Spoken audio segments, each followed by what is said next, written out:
For several years, I drove a 911 Porsche. I love that car. I bought it used, and after I'd had it for, I think maybe 3 years, I took it to my mechanic one day to have some work done on it, oil change and a couple of other things. When I went in to pick it up, they said, "Larry, while we were working on your car, we found something. It looked like a restrictor on the carburetor, which kept the carburetor from fully opening.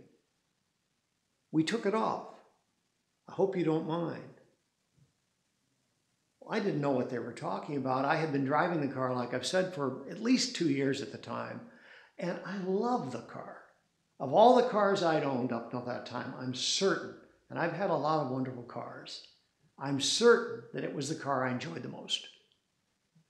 So I paid them the bill, and I got in the car. My wife drove away, and I got back in the Porsche and started home. And as I started through the gears, that car was at least 20, maybe even 30% more powerful than it had been for the former 3 years.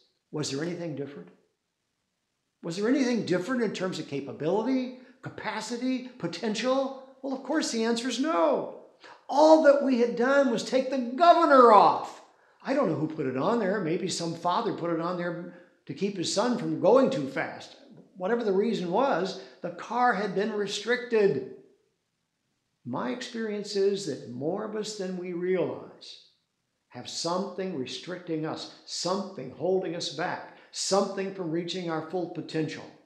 And I'm going to ask you to examine your life. If we move into 2012 and ask yourself, has fear been restricting your life? Has fear been holding you back? Has the desire to look good been so important to you that you wouldn't take a risk? Has that been holding you back? Has the inability to sell your ideas and make your ideas crystal clear been holding you back? Has the inability to stand up, speak out, and be counted been holding you back? Take a look. Be honest. It won't cost you anything. No one needs to know.